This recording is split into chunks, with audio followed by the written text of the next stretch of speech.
नमस्कार दोस्तों, Shri KP Sitaram TV news में आपका स्वागत है। देखिए इस वक्त की खास खबर।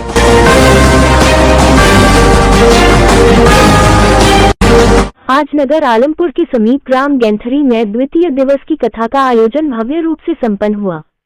कथा के दौरान भक्ति और ज्ञान की महत्ता को उजागर किया गया। गैंथरी में चल रही श्रीमद् भागवत महापुराण के द्वितीय दिवस गुरुवार को कथा में अमर कथा और सुखदेव जी के जन्म का वृतांत का विस्तार से वर्णन किया गया। कथावाचक पंडित मुकेश महाराज दतिया ने कथा की शुरुआत करते हुए कहा कि आप सब पर ठाकुर जी की कृपा है, जिसकी वजह से आप आज कथा का आनंद ले रहे हैं। श्रीमद् भगवत कथा का रसपान कर पा रहे हैं, क्योंकि जिन्हें गोविंद प्रदान करते हैं, जितना प्रदान करते हैं उसे उतना ही मिलता है। कथा में ये भी बताया कि अगर आप भागवत कथा सुनकर कुछ पाना चाहते हैं, कुछ सीखना चाहते हैं, तो कथा में प्यासे बनकर आए। कुछ सीखने के उद्देश्य से, कुछ पाने के उद्देश्य से आए, तो ये भागवत कथा जरूर आपको कुछ नहीं बल्कि बहुत कुछ देगी। मनुष्य का जीवन सांसारिक भोग में नहीं, कृष्ण भक्ति में बिताएं। कथा में आगे कहा कि मनुष्य जीवन विषय वस्तु को भोगने के लिए नहीं मिला है, लेकिन आज का मानव भगवान की भक्ति को छोड़ विषय वस्तु को भोगने में लगा हुआ है। उसका सारा ध्यान संसारिक विषयों को भोगने में ही लगा हुआ है। मानव जीवन का उद्देश्य कृष्ण प्राप्ति शाश्वत है। उन्होंने कहा कि हमारे जीवन का उद्देश्य कृष्ण को पाकर ही जीवन छोड़ना है, और अगर हम ये दृढ़ निश्चय कर लेंगे कि हमें जीवन में कृष्ण को पाना ही है, तो हमारे लिए इसे प्रभु से बढ़कर कोई और सुख, संपत्ति या संपदा नहीं है। भागवत कथा श्रवण करने वालों का सदैव कल्याण करती है। भागवत कथा के समय स्वयं श्री कृष्ण आपसे मिलने आए हैं। जो भी इस भागवत के तट पर आकर विराजमान हो जाता है, भागवत उसका सदैव कल्याण करती है। उन्होंने कहा कि बिना जाति और बिना मजहब देखे इनसे आप जो मांगे ये आपको वो मनवांछित फल देती है, और अगर कोई कुछ न मांगे तो उसे मोक्ष पर्यंत तक की यात्रा कराती है। इस अवसर पर बड़ी संख्या में श्रद्धालु, साधु संत मौजूद रहे। आलमपुर से ध्यानेंद्र मिश्रा की खास खबर।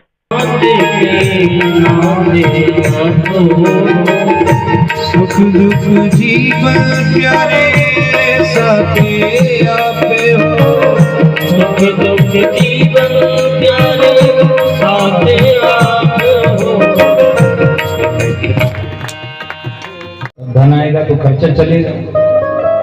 पंडित जी कुछ दिन के लिए गए, फिर घर पर आ गए वापस।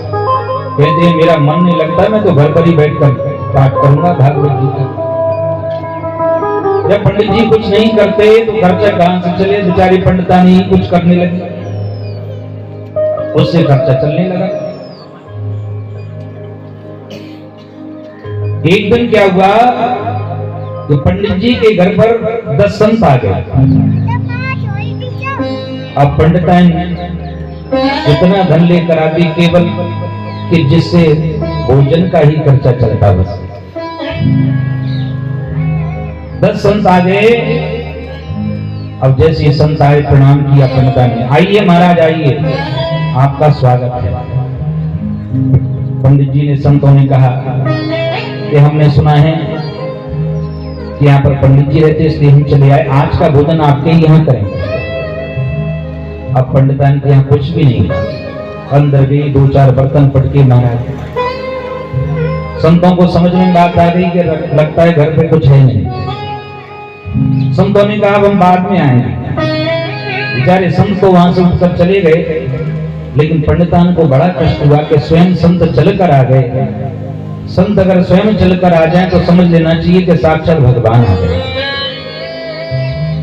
और आज हमारे यहाँ 10 संत आए, मैं उन्हें भोजन नहीं करा पाया। अंदर पंडित जी पाठ कर रहे थे भागवत जी का। अंदर गई, बड़े क्रोध में थे। सबसे पहले भागवत की पोथी छीनी, एक बार तो सर पर ही मारा। आप तो बस बैठे रहिए, पाठ करते रहिए। आपको पता है कि नहीं, हमारे यहाँ 10 संत आए, बिना भोजन के यहाँ से चले गए। आप कुछ करते करते हैं नहीं। अगर हमारे पास में कुछ होता आज मैं भोजन न करा देती। और 2-4 पेज भी फाड़ दिए भागवत जी।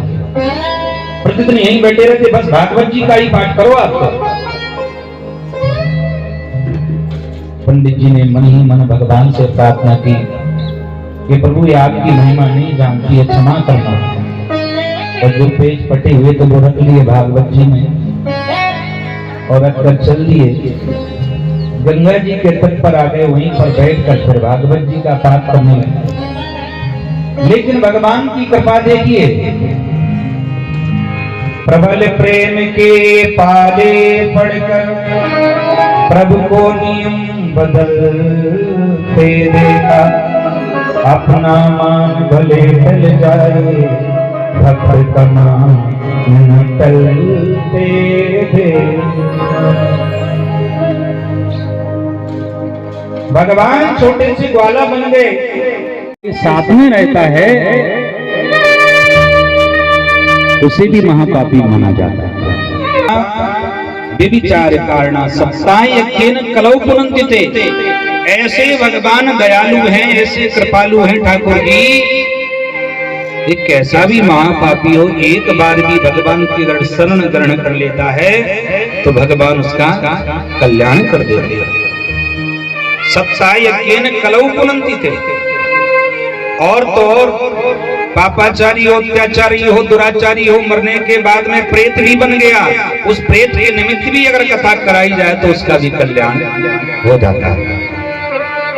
बोले महाराज ये बात समझ में नहीं आई कि मरने के बाद भी किसी का कल्याण होता है, इसका कोई प्रमाण है? बोले बिल्कुल प्रमाण है। अत्र ते कीर्ते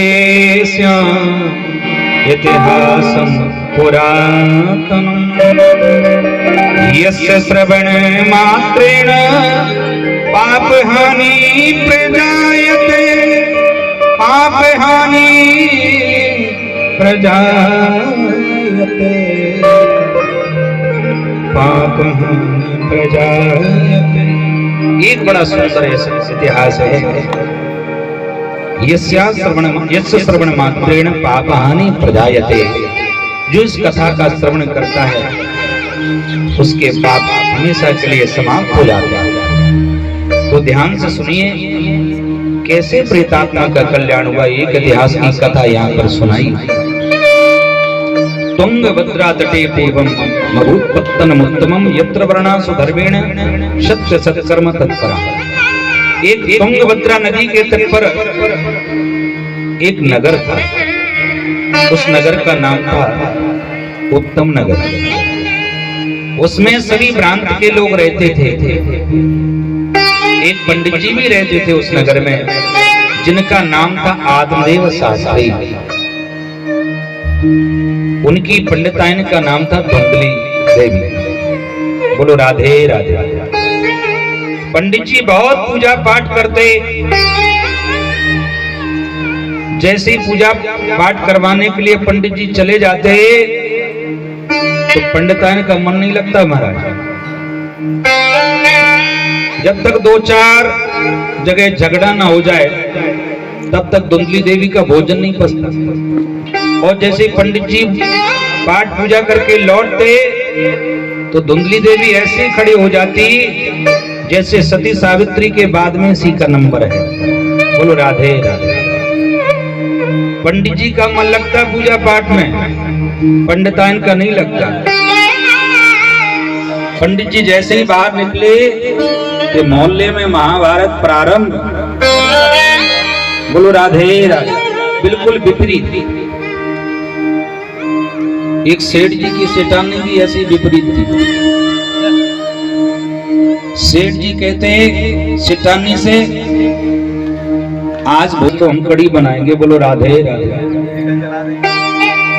तो बेचारे सेठ जी को उल्टा बोलना पड़ता कि भगवान ऐसा करना, दाल मत बनाना। बोले नहीं आज तो मैं दाल ही बनाऊंगा। ऐसे काम चलता, उल्टा बोलना पड़ता। एक बार क्या हुआ कि हरिद्वार का कुंभ आया, अभी तो चल रहा है प्रयागराज का।